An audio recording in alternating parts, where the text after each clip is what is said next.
force. We're talking about Coffee City. That's up in Henderson County, some 3 hours north of Houston.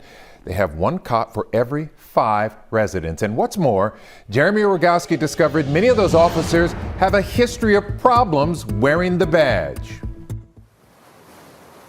On the banks of Lake Palestine, some 3 hours north of Houston, this dot on the map has quite a reputation among those who drive through. They're everywhere. Literally everywhere. They run back and forth, back and forth. A lot of officers policing a very small number of people. Only 249 people, says the sign on the edge of town. And when you add up all the full-time cops and reserves, 50 officers. Good Lord, that's crazy.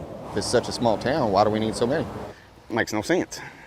Why do you need that many officers? Coffee City hauled in $1 million in court fines last year for more than 5,000 violations, officers wrote, the most in the state for a town its size. But this isn't a story about a small town writing a bunch of tickets. You see, Coffee City is a magnet for troubled cops. How do we know?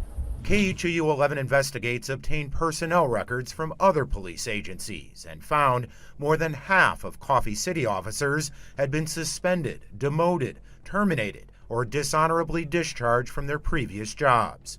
A dozen were even criminally charged. I was astounded to think that they've been hired by another agency. Greg Freeman is a Sam Houston State criminal justice professor and retired Houston police captain. I've never seen anything like that in my professional career, and I've seen a lot. Their prior discipline ranges from excessive force to public drunkenness, untruthfulness, and association with known criminals.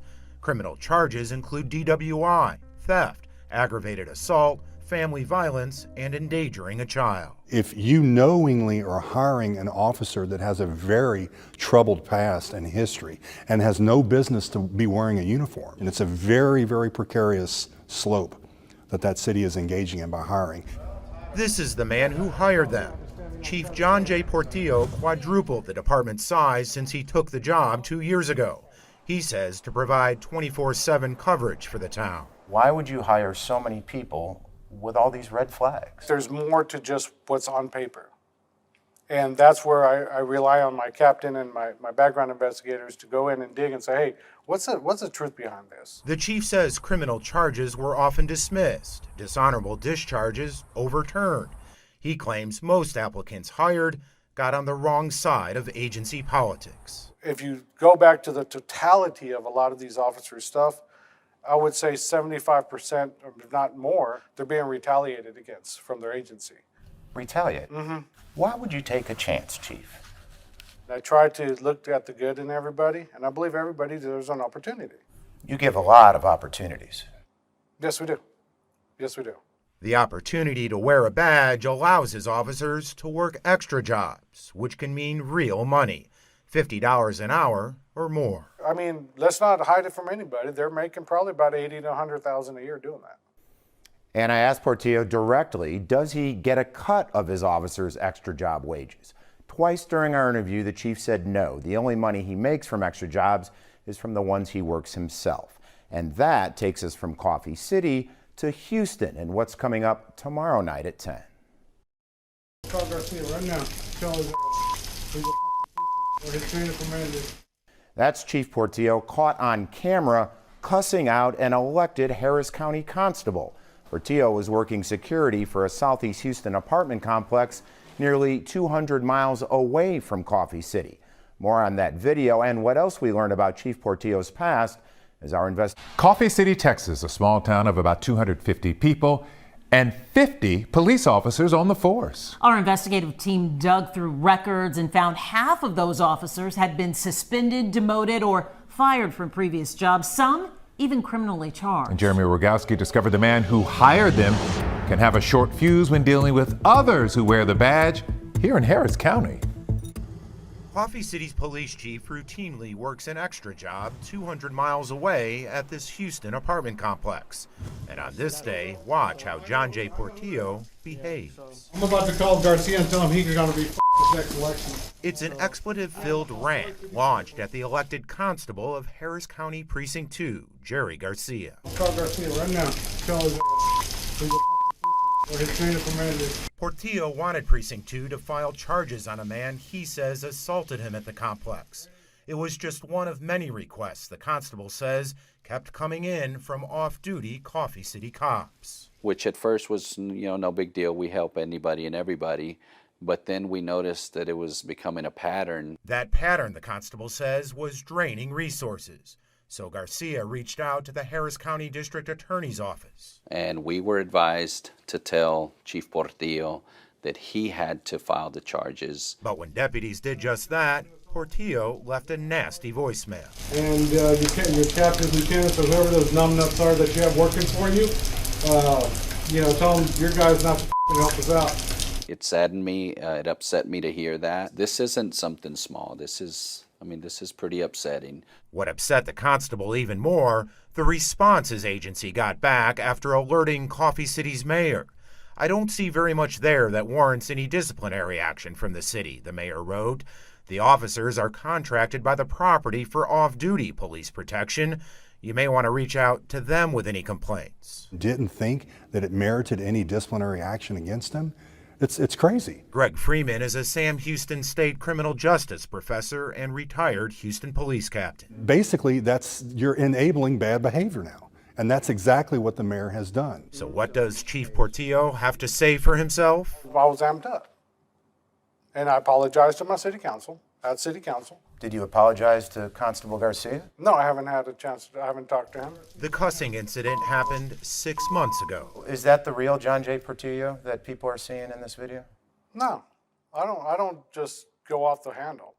Well, you did here. Yeah, because I got socked in the face, I was mad, I was red, and I was upset because they wouldn't help me file the charges. It's not the only example we found that calls into question Portillo's character and integrity.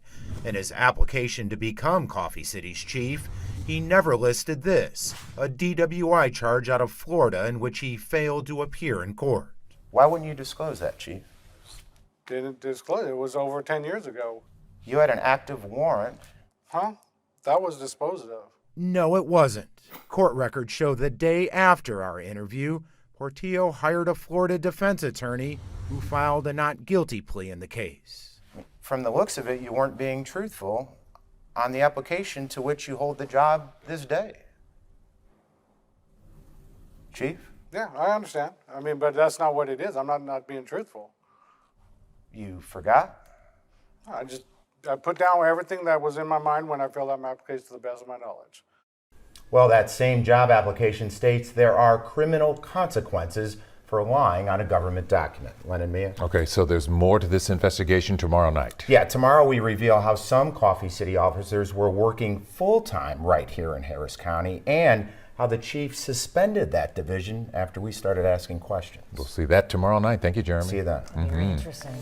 A KHOU11 investigation leads to changes at a Texas police department. This week, we've showed you how the town of Coffee City, 3 hours north of Houston, is a magnet for cops with troubling backgrounds. Now, the chief is temporarily shutting down a division that works here in Harris County after Jeremy Rogowski questioned whether it's legal.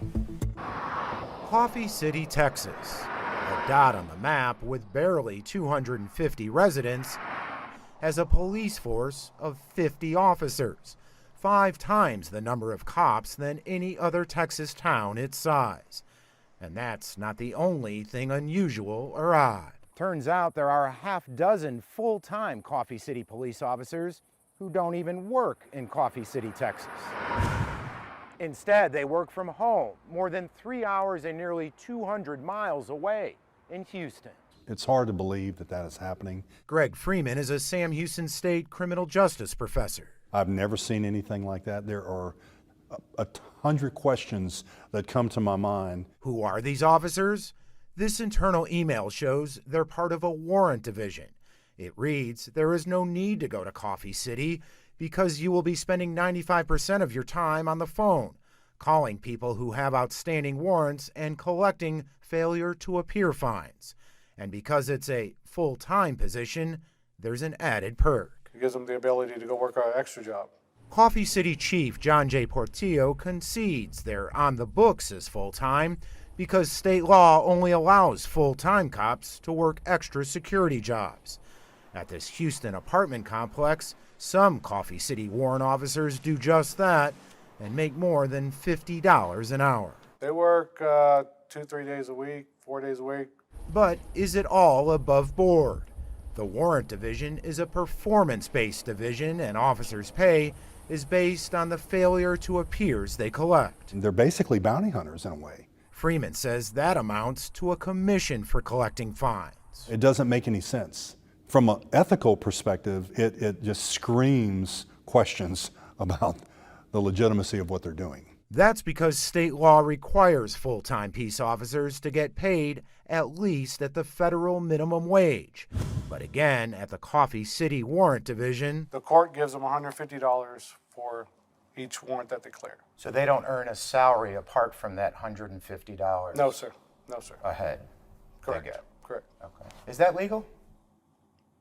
Oh, I believe so. 2 days after our interview, Coffee City PD changed course, sending out this email to warrant detectives that said, due to unforeseen difficulties, the program has been suspended until such time as I can make sure that we are in compliance with labor laws. So whose job is it to police the police? The Department of Public Safety enforces any extra job violations. The Texas Commission on Law Enforcement, or TCOL, has the power to suspend or revoke a peace officer's license. That agency confirms to us it does have an open investigation into the Coffee City Police Department, guys. That interview raising a lot of eyebrows, Jeremy.